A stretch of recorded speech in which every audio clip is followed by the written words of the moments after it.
Patrick Williams has come out and said that he wants to be a Chicago Bull next season. But will he in fact be a Chicago Bull, as a recent report has come out that the Toronto Raptors might be interested in going ahead and signing Patrick Williams this offseason? We're going to be talking about what this would mean for the Toronto Raptors, what this would mean for the Chicago Bulls, and would this be a good situation for Patrick Williams to come back to the Chicago Bulls or go to the Toronto Raptors?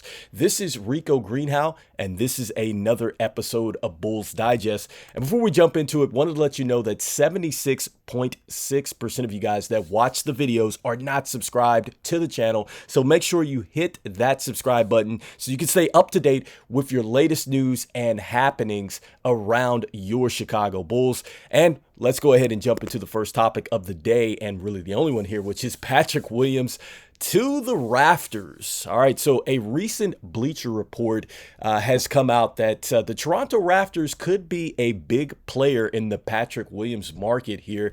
And this is Grant Hughes of the Bleacher Report that is reporting this.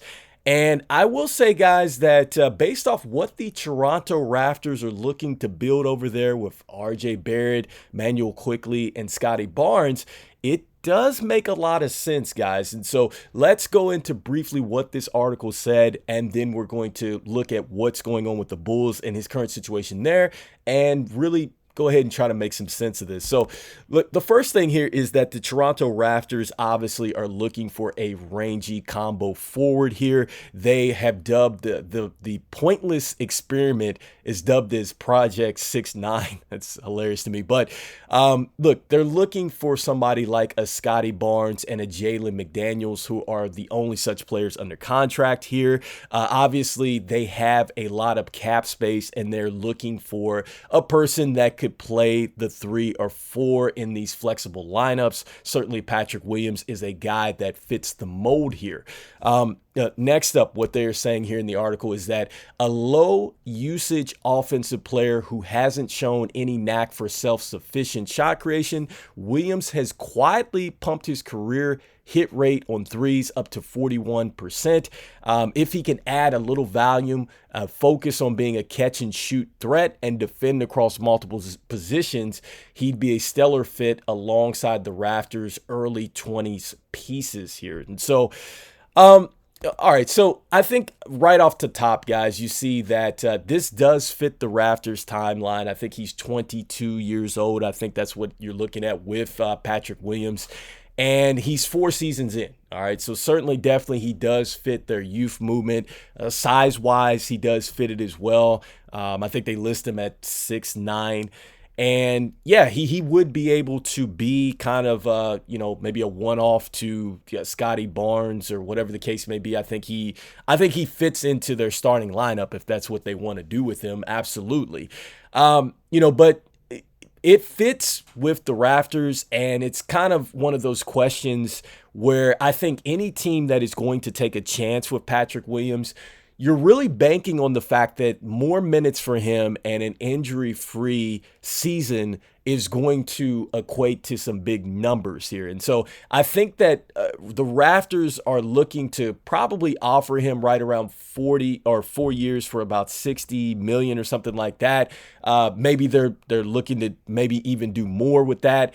And that's kind of right around where the Chicago Bulls were when they were trying to get him on an extension earlier. All right, guys. And so, look, I think that it was reported earlier, and I think this was before he went down to injury here, that, essentially that's the numbers that we were looking to do. We were trying to do 4 years for $64 million with a team option. And it says that he's looking for something that's similar to DeAndre Hunter's deal, which is the 4 years, $90 million deal with the Atlanta Hawks. And so, guys, I think that Patrick Williams is a good player. Don't get me wrong. He's definitely shown that he can guard, a 1 to 4 on certain nights if he wants to, and it's really if he's locked in. He's also shown that he can score too as well. It's just hard for me to think that he's going to be worth nearly $100 million.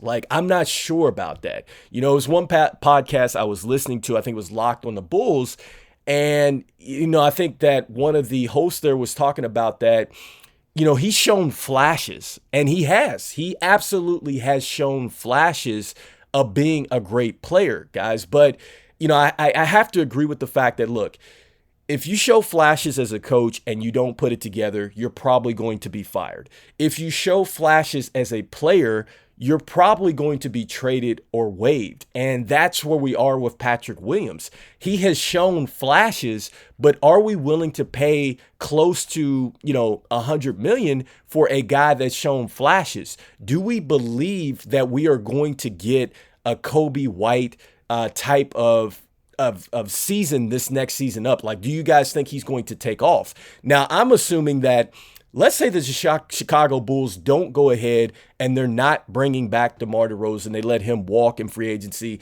and they do trade Lavine. That is going to leave a lot of space and opportunity.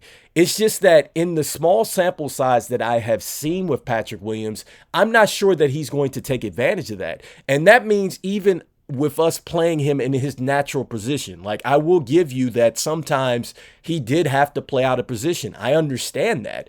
But I don't know if Patrick Williams is that guy that is going to stay locked in on a night-to-night basis. And honestly, I've always thought with Patrick Williams, like, he might be better served just being like a role player that comes off the bench. He was a very good player off the bench when he was in college. He was the sixth man of the year, guys. He wasn't a starter when we drafted him at number 4. Maybe that's his natural role in the NBA. It might be coming off the bench. So I don't know. I'm not coaching him up, but I'm just saying, we get moments and we don't get that being locked in as a starter type of numbers from him. And that's where it's a little concerning, guys. He's only averaging 10 points and right around 4 rebounds a game. Now, again, this is saying that he is, going to be healthy. Like, he has not been healthy. So I will give that to you. 2 out of his 4 seasons, he has not been healthy. And I'm throwing up his numbers right now. Guys, he started off with 9 points a game. Fell down just 0.2 and then went up to 10.2 and then up to 10. So he's pretty consistent along the board here. Again, I would just like to see him rebound at a higher clip. He was a lot better rebounder when he first came in the league. Again, with injuries, I think he could, possibly be a little bit better here. The steals, I would like to see those go up. I haven't really seen a whole bunch of steals from him. And that's a bit concerning because he's supposed to be a rangy defender, guys. And so, look, he gave us 71 in his first year, came back with 17. He gave us a full 82, which was really huge for us. And then he came back with 43. All right. And I get injuries do happen, but it's just hard for me to think that we would pay close to $90 million for him. And I think that what's probably ultimately going to happen in this situation is that we are going to wait and see with the offer sheet with Patrick Williams. And I think his qualifying offer sheet is like $12 million or something like that.